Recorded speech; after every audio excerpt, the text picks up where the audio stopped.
सोचने वाली बात है कि जो भी द्वापर युग में महान महान विभूतियां हो चुके हैं वो इस 28वें कलयुग में जन्म ले चुके हैं और उनको तात्म ज्ञान भी प्राप्त हो चुका है। बोलो श्री प्राणनाथ प्यारे की। चाहे वो सूरदास हो, चाहे वो कोई भी अन्य जीव हो, चाहे गुरु नानक देव जी हो, उन्होंने तो मांगा ही था।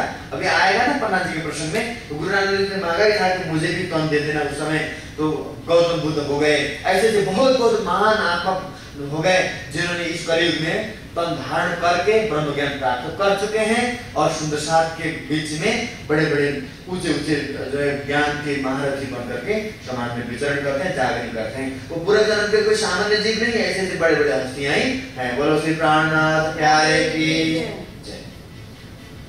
अब नगर में चिंतामणि की जागृति हो गई, उनकी असल पहचान वहां पर सबको पता चला और लालदास जी महाराज जी भी जो है बस लौकिक दृष्टि उतर गई, परम धाम की दृष्टि को प्राप्त हो गई।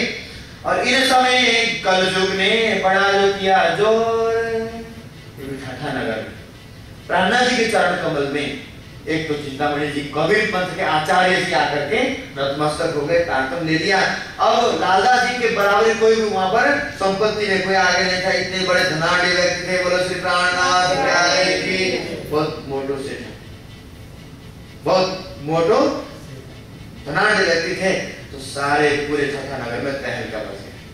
ओ लालदास जी के पास ज्ञान की किसी कमी नहीं थी किसी तरह की, वो भी चले गए। जो नए आगंतुक संत हैं उनके पास वो भी चले गए। तो इन समय कलयुग ने बड़ा जो किया सो है। कलयुग क्या है? वैसे कलयुग तो युग है ना, लेकिन यहाँ महामत जी कलयुग क्यों कह रहे हैं? कलयुग उसको कहते हैं जो कोई भी, चाहे वो परिवार हो, चाहे वो लोग हो, चाहे वो समाज हो, आपके आत्मिक विश्वास को राज्य के चरणों से इधर उधर कर देने वाले हैं। इधर उधर कर देने वाली शक्ति, आपके ईमान को गिराने वाली जो भी शक्ति होगी उसको कलयुग कहते हैं। बोलो श्री प्राणनाथ प्यारे। आपको थोड़ा भी राज्य के प्रेम से बस इधर उधर भड़काने वाली जो भी शक्ति है उसको कलयुग करके भीतर में वर्णन किया गया है, सिर्फ कलयुग की शक्ति से। और वो बुद्धि जब किसी आदमी के अंदर होगी और वो बुद्धि जो है लोगों के बैठ कर खुराफात जो है विद्रोह करती है, तो इसलिए उसको कलयुग की बुद्धि। और कलयुग की बुद्धि जो है यहाँ कौन है? ये ब्रह्म ज्ञान के जो विरोध करने वाले थे, क्योंकि उनका दुकान जो है बंद हो रहा था। बोलो श्री प्राणनाथ प्यारे की। प्राणनाथ जी ब्रह्म ज्ञान के द्वारा सब लोगों को मुफ्त में अखंड मुक्ति की जो है भागीदारी बना रहे थे, उनका दुकान तो बंद हो गया। उनके कर्मकांड का दुकान जब बंद होने लगा तो वो कहने लगा, अरे कुछ पेट के लिए भी चिंता करो, जाओ भागो, उस संत महात्मा का विरोध करो, उसको यहाँ से भगाओ, कुछ तोहमत कुछ लांछन लगा करके। जो दुष्ट व्यक्ति के पास और कोई उपाय नहीं होता ना, तो वो लांछन लगाने को भी बस पीछे नहीं हटता। कैसे इस व्यक्ति को यहाँ से निकाला जाए, कुछ किया जाए, तो लांछन लगाता है। एक प्रश्न मैं बता रहा हूं। महात्मा गौतम बुद्ध किसी एक गांव के किनारे में प्रवचन दे रहे थे और उनका प्रवचन जो है कोई ट्रेडिशनल पारंपरिक प्रवचन नहीं था उनका। बिल्कुल जो जीवन में उन्होंने भोगा है प्रैक्टिकल, उसको उन्होंने बस हृदय में अंदर जो भी उन्होंने जीवन में भोगा उसको रूपांतरित करके लोगों को सुनाते थे। कोई दंत कथा जैसे वो गीता भागवत में जो विधि है वो घटना नहीं सुनाते थे गौतम बुद्ध। और महामत जी की भी यही हर चीज प्रैक्टिकल। और गौतम बुद्ध जो है प्रवचन सुना रहे थे, गांव के कुछ जो ऐसे जुए कर्मकांड में डूबे हुए लोग। बाइबल में लिखा है वड़द जो होता है ऑक्स, बैल, बैल जो है अपने मालिक को पहचानता है। कुत्ता भी अपने मालिक को चिन्ह सकता है, पहचान सकता है। एक कर्म कांड में डूबा हुआ व्यक्ति अपने प्रीतम को, अपने आत्मा के मालिक को कदाचित पहचान नहीं सकता। इतना जड़ कर्मकांड जड़ है और वो जड़ में लगने के कारण बुद्धि जड़ हो जाती है, आगे कुछ भी चिंतन नहीं कर सकता। बोलो श्री प्राणनाथ प्यारे की। अब महात्मा प्रवचन दे रहे थे तो वैसे ही लोग जो कर्मकांड में डूबे हुए लोग थे उन लोगों ने कुछ प्लान बना लिया। इस महात्मा ने तो हमारा भट्ठा बिठा देगा, लोग सारे उसके पास चले जाएंगे तो कर्मकांड छोड़ देंगे, हमारा क्या होगा? इसको कुछ उपाय करना चाहिए। तो जो है कहने में भी हंसी आने वाली बात है, एक किसी युवती को उन्होंने पेट में इतना सा लकड़ बंधवाया, बोलो श्री प्राणनाथ प्यारे की, इतना सा मोटा लकड़ जो है पेट में बांध करके ऐसे लगा कि कोई गर्भवती महिला है, इस तरह से तैयार किया उसको। और कुछ कुछ जो भी कहना है वो कहने के लिए भी उसको बोला कि ये जाकर के तुम कहना है।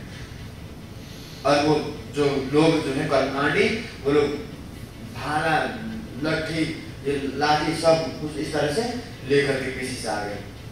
कहने का अगर कुछ भी ज्यादा जो हम तुम वहां जाकर बोलोगी, जरा भी विरोध करेगा महात्मा, तो उस पर हम डंडे बरसाएंगे, बोलो श्री प्राणनाथ प्यारे की। अब वो युवती आकर के महात्मा जी तो प्रवचन दे रहे थे, अरे ठहरो महात्मा जी, अनाप शनाप बोलने लगे। महात्मा बन करके ढोंग रचाते हो, लोगों को ठगते हो, लोगों को मोड़ते हो तुम। ये जो पाप तुम्हारा पाप जो मेरे पेट में पल रहा है, इसकी परवरिश के लिए तुम व्यवस्था करते हो कि नहीं? शर्म नहीं आती तुम्हें? खूब ये सब कुछ ऐसा करके तुम यहाँ से कहाँ भाग निकलने की सोच रहे हो? ऐसी ऐसी बातें, झूठी बातें बस बकती जा रही। अब जो प्रवचन सुन रहे थे उनको तो सहन ही नहीं हो रहा है कि क्या करें, लेकिन महात्मा जी का आदेश नहीं, कुछ भी विरोध करने की, वो एकदम से बिल्कुल दांत मसलते हुए रहते हैं, कुछ नहीं कर पाते। बैठ जब वो बोल करके थक जाती हैं, अब गौतम बुद्ध जी कहते हैं, देखो देवी, उनकी वाणी में कितनी शीतलता है।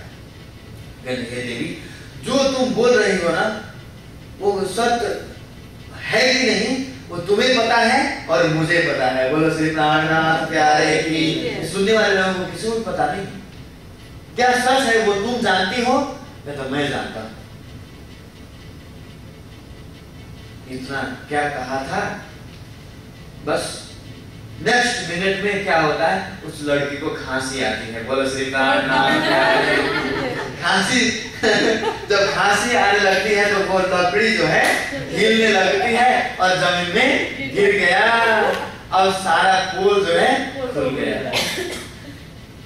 तो अब उसने बता दिया कि क्योंकि सच तो सच होता है ना, क्योंकि उसको झूठ, आखिर सूर्य है, बादल कब तक उसको ढकेगा? एक दिन, 2 दिन, हफ्ता दिन, महीना दिन तक सागर तो नहीं हो सकता, एक दिन तो सूरज ने तो सामने आना ही है।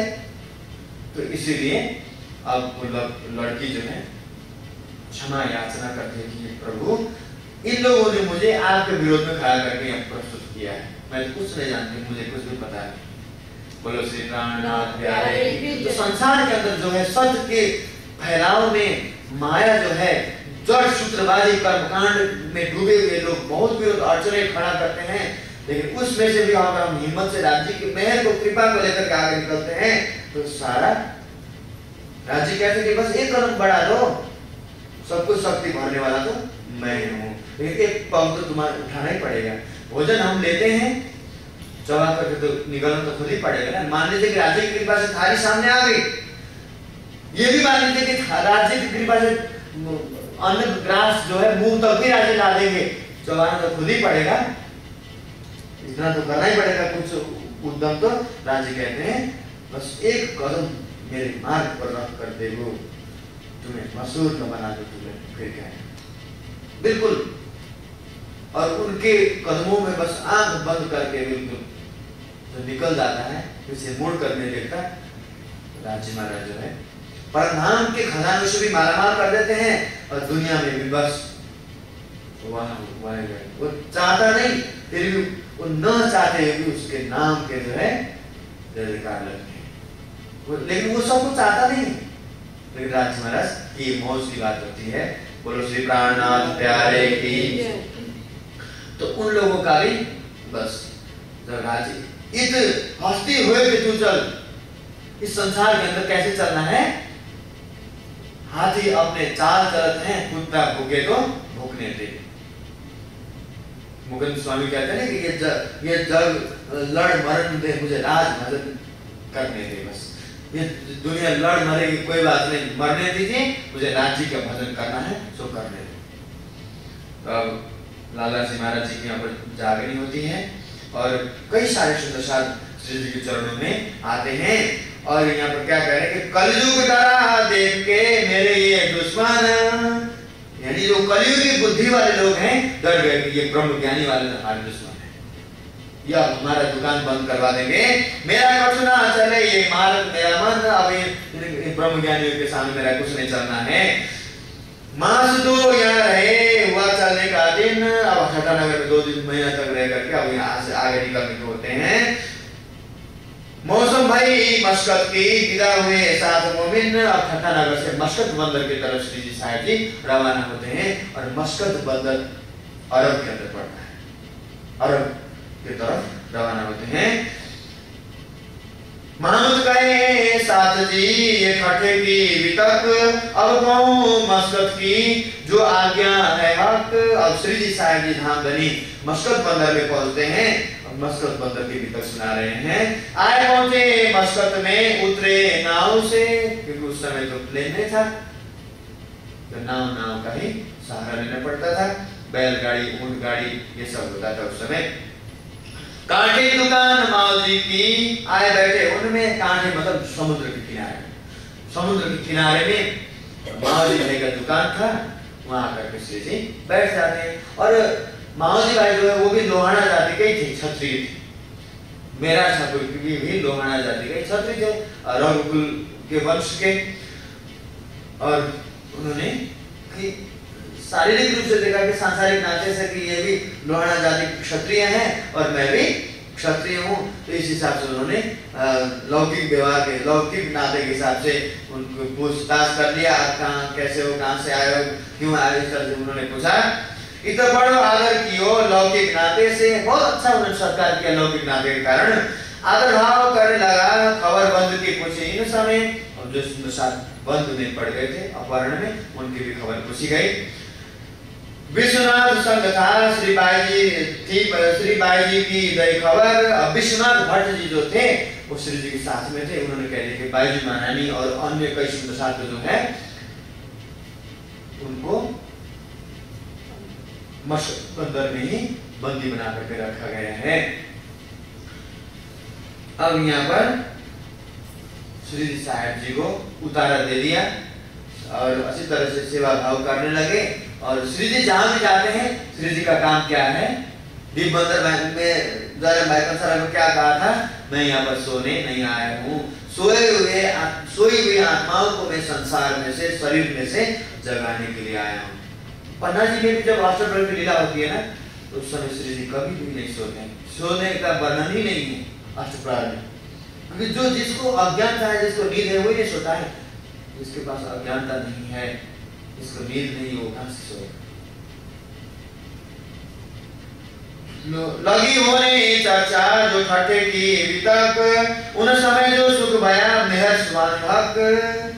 ठट्ठा नगर में लालदास जी की जागनी, चिंतामणि की जागनी, वहां पर सुंदर साथ को सुनाया, तो सुनने वाले सुंदर को बहुत आनंद हुआ।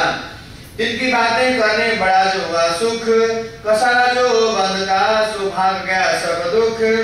इधर यहाँ पर जो है सुंदर साथ जो बंधन में थे, अपहरित हुए थे, वो मुक्त हो जाते हैं और सुंदर साथ की आमदनी, सुंदर साथ की वृद्धि सुनकर उनको बड़ा मतलब अच्छा लगता है। अब श्री जी साहब जी यहाँ पर चर्चा करने प्रारंभ कर देते हैं। यहाँ चर्चा कीर्तन होते हैं, हास विनोद विलास, साथ को धाम धनी बिना और कछुए आस। मस्कत बंदर में कीर्तन के 3-4 प्रकरण उतरते हैं। श्री जी चर्चा सुनाते हैं, लोगों के जो मायावी लोगों की बुद्धि देख करके इंद्रा जो अपने आप को सोचते हैं, अरे इन लोगों के बीच में अपने आप को क्यों उलझा रही है। महामती जी तू कर तेरी हो तो अधेरी, न कर निंदा न बखान, न किसी की प्रशंसा कर न किसी की निंदा ही कर, तो अपने लिए कर, देरी हो रही है तुम्हारे लिए। यह कहते हैं कि रे ओ दुनिया को तू का पुकारे, ये कोई साव है सयारा, रे मदमाती अपने रंग राज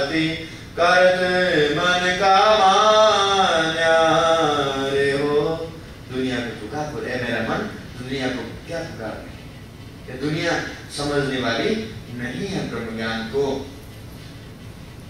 मोहम्मद तू मत भूल अपने प्रीतम को, तो अपने आप को संभाल, दुनिया को छोड़ दो, इस तरह से अपने आप को मन को समझाती है। तो इस प्रकार से महाराज भाई के घर में खूब जोरदार चर्चा होने लगी।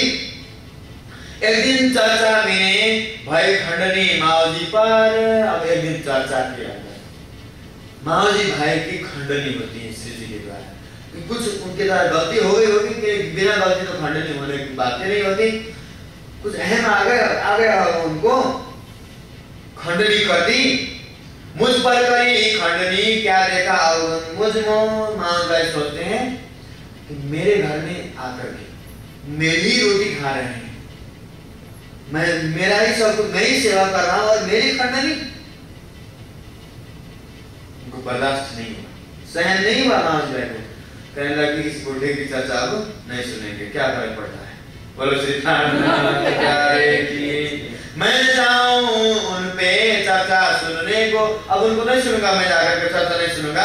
मुझ पर करी खंडनी क्या अवगुण देखा मुझे, मेरे तो क्या अवगुण है, मेरा ही सब कुछ खाना, मेरी रोटी खाकर मेरी खंडनी खाने।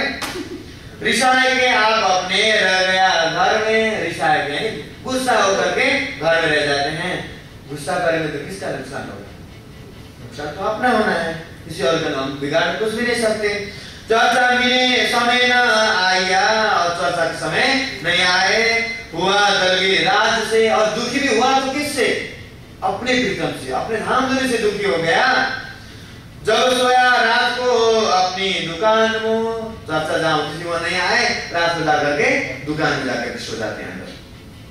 रातें मारा तमाशा राज ने, बोलो श्री जिसके घर में आकर के जिसकी आत्म जागृत करने के लिए राजी आए हैं, और वही रूट कर जो है उसको पता ही नहीं है कि राजी महाराज के खंडनी में बहुत सारे बेनिफिट्स हैं, क्योंकि हमारे अंदर मैल है तो थोड़ा सा उसको पटकना भी पड़ता है तो साफ होती है। इसीलिए उनको उस खंडनी में उनको बुरा लगा और घर जाकर सो गए। राजी ने देखा क्या महाजी भाई के तो रूठ गए, नाराज हो गए। जबराइल को आज्ञा दे दिया, जाओ जबराइल उनको चर्चा में लेकर आओ। बोलो श्री प्राणनाथ प्यारे की। रात को सोए हुए थे, अपने एंजल आर्क एंजल करते हैं जबराइल को, उनको भेज दिया। जाकर एक जोर से तमाचा गाल में बजा दिया,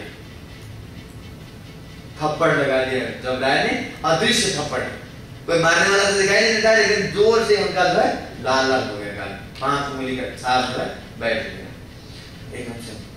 अब उनको लगता है ये मेरे ऊपर जो है नींद खुल गई। बोलो श्री प्राणनाथ प्यारे की। थप्पड़ जो है ना नींद खुलाने वाली है। माओजी भाई का भी जो है नींद खुला दिया था। बोलो श्री प्राणनाथ प्यारे की। माओजी भाई को जोर से थप्पड़ लगता है, एकदम से बिस्तर में जो है उठकर बैठ जाते हैं। अब सोचते तुरंत जो है रियलाइज हो जाता है कि मैंने अपने मेरे धामधनी का चित्त दुखाया है, मैंने उनका दिल दुखाया है, तो उन्होंने मुझे चर्चा में बुला रहे, मुझे जाना चाहिए। तो सवेरे भोर हो गया, प्रातःकाल सवेरे उठकर जाते हैं जहाँ श्री जी बस लेटे हुए थे, आराम कर रहे थे, चरणों में जाकर के रो करके आंसुओं से श्री जी के चरण धो करके माफी मांगते थे, धामधनी मैं तो आपसे नाराज होकर के मैं चर्चा में नहीं आया था, लेकिन आपने जो है मुझे तमाचा मार करके मुझे अपनी पहचान दे दी है, मुझे माफ कीजिएगा। जागे पीछे रोइया प्रात बैठा आए द्वार, आकर के रोने लगा। जगाए श्री जी को करने लगा मनवार, श्री जी को बिस्तर में से जगा करके प्रार्थना करने लगा कि हाँ मुझे अपने चरणों में लीजिए, आपके चरण ही मेरे ठिकाना है, मैं और कहीं नहीं जा सकता। मुझे मेरे अंदर कमी थी, कुछ अवगुण था मेरे अंदर जो आपकी पहचान नहीं कर सका मैं, और आपके मैंने अवगुणों को देखा। रोए के कदमों लगा अपनी कही वितक, मुझे तमाचा मार के मुंह फिराया हक। मैं तो गुस्सा होकर के घर में चला गया था, लेकिन तमाचा मार करके जो है आपने मुझे अपने चरणों में ले लिया। मैं खंडनी सुन के हो गया बेजार, मैं दुखी हो गया था। मैं तो कच्चा साथ में ना पहचाना परवरदिगार। मैं तो सुंदर सा पक्का नहीं था, कच्चा था, मैंने अपने प्रीतम की पहचान नहीं की थी। यहाँ से चर्चा मैंने भया पक प्रवीण। अब जो है महाराज भाई बस इस दिन से और आज से जो है चर्चा में बिल्कुल पक्का हो गया, ईमान दृढ़ हो गया उसके। हाँ, बेटा जोरू बाप महतारी और कुटुंब परिवार, सो सब लगे लड़ने ये दज्जाल हथियार। ये दज्जाल है, दज्जाल ये भी शैतान, बाइबल में शैतान शब्द है। और हमारे हिंदू धर्म ग्रंथों में जिसको मन कहते हैं ना, वही शैतान है। मन इतना चंचल है, ये मन बड़ा चंचल है, कैसे तेरे भजन करो। जितना इसको समझाऊं उतना ही मचल जाए। बोलो श्री प्राणनाथ प्यारे की। तो मन जो है शैतान है। इस शैतान रूपी मन को राज्य की पहचान कर, राज्य के 16 श्रृंगार में इसको डुबा देंगे तो दुनिया में भटकने का चांस नहीं है। अगर इस मन को जितना हम राज्य के 16 श्रृंगार से दूर करेंगे तो खाली मन क्या है, शैतान का घर है। राजी महाराज ने सुनसार की माया में जो दशा होगी ऐसा देख करके उन्होंने कहा कि ये सत्यवाणी मत के देवदनुसार अपने जीवन में प्रत्येक पल समय निकाल करके वाणी का मंथन करो। एक सरसार लेकर ही बैठने की कोई आवश्यकता नहीं है। कोई चौपाई याद हो गई, कोई शिवपूजा की चौपाई आपको याद हो गई तो कहीं भी चलते समय व्यर्थ की बातें सोचने से अच्छा कि गाड़ी में अकेले जा रहे हैं, ठीक है, कहीं बस में बैठ गए अकेले हैं, किसी से बात करने वाला कोई आदमी नहीं है, तो पूरे शिवपूजा चिंतन कीजिए। आओ जी बार हमारे घर से लेकर के बस तो पूरी शिवपूजा चलाइए सारी चितवनी में, और उन एक चौपाई को मंथन कीजिए। श्री महामती का पीछा में देखिए, ना किसी की परवाह, एक धाम हृदय में लेके उड़ा दीजिए। राजी के चरण मिल गए तो दुनिया क्या कहेगी, मुझे क्या कहेगा समाज, कुछ भी हमने नहीं सोचना है। मुझे मेरे प्रीतम मिले, बस हो गया।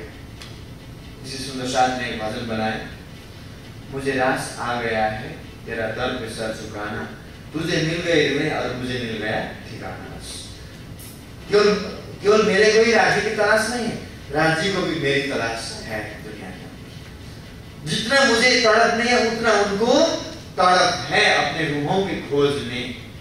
बोलो श्री प्राणनाथ प्यारे की। तेरी आशिकी से पहले मुझे कौन जानता था,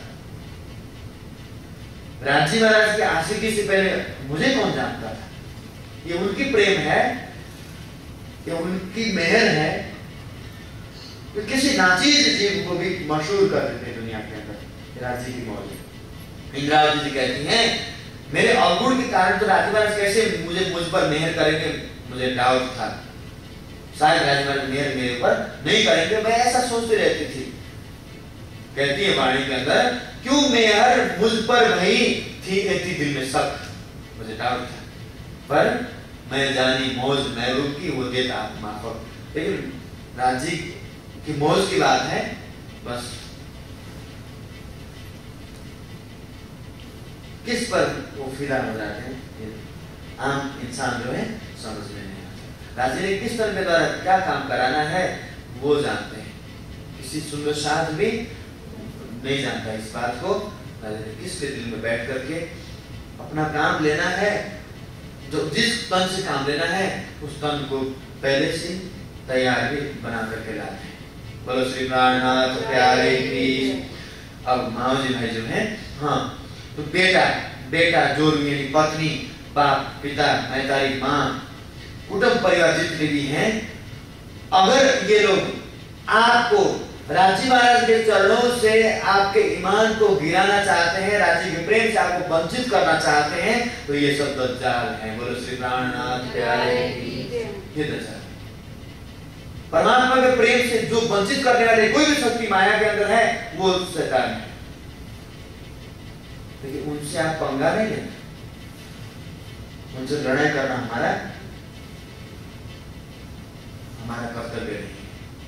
हमने तो क्या करना है, महामती कहे पीछा ना देखिए, पीछे देखना ही नहीं है। चाहे मुझे तलवार से कोई प्रहार करे, कुछ भी करे, करता भी है तो है ना बचाने वाला, मारने वाले से बचाने वाला सबसे बड़ा होता है। बोलो श्री प्राणनाथ प्यारे की। तो मामूद के पीछा नहीं थी, ना किसी की परवाह, कोई कुछ भी कहे, कोई मेरी इंसल्ट करे मुझे, कोई छोटा कहे बड़ा कहे कुछ भी कहे, मुझे कोई सुनना नहीं है। अगर मैं उसका विरोध करता हूँ तो उसके ही बराबर में आ गया ना, फिर राज्य का जो मुझे ज्ञान मिला वो क्या फायदा? वो ज्ञान जो मिला है, कोई मुझे हर्ट कर रहा है तो राजी महाराज से प्रार्थना करना है कि राजी महाराज इसकी बुद्धि जो है आप सुधार दीजिए और ये आपकी पहचान करें। और ये व्यवहारिक जीवन में बहुत मुश्किल होता है इसको प्रैक्टिकली इस पर चलना। फिर महाराज जी कहते हैं ऐसा सुधार करेगा तो सोने में सुहागा हो जाएगा। बोलो श्री प्राणनाथ प्यारे की। अब जो है यह सूचना मिली कि जो भी अरब के लोगों के द्वारा जो जिन लोगों का अपहरण हुआ था, अपने अपने जो लोग, अपने अपने जाति के लोग उन लोगों को पैसे देकर के छुड़ा लिए। ये बात अब्बासी बंदर में भैरव ठक्कर को पता चलता है। बोलो श्री प्राणनाथ प्यारे की। ये बात भैरव ठक्कर को पता चलता है और श्री जी जहां पर चर्चा कर रहे होते हैं वहां उनके जो होते हैं क्या कहते हैं, उनके लिए काम करने वाले जो लोग होते हैं ना, जो डकैत हैं, उनके काम लिए जो बीच के जो मीडिया होते हैं काम करने, वो लोग आकर के श्री जी की चर्चा में आते हैं। तुम्हारे लोग जो है बंधन में हैं उनको छुड़ाओ पैसे दे करके। और तो सब सवाल में चर्चा सुनने बैठता है। परमात्मा की चर्चा सुनकर वो भी बिल्कुल शुक्रगुजार करता है, थैंक्स देता है गॉड को और कहता है कि अरे आप लोग जरा भी आपको चिंता नहीं है, आपका आदमी बंधन में है वहां पर आपका। श्री जी कहते हैं हमें कोई फिक्र नहीं है, मुझे क्या पड़ी है, जिनकी आदम होगी वो उन्हें को चिंता है, मुझे कोई भी टेंशन नहीं है। श्री जी कहते हैं वो देखता है अरे इनके आदमी बंधन में पड़े, इनको जरा भी चिंता नहीं है। तो वो बिल्कुल हैरान हो जाता है और अभी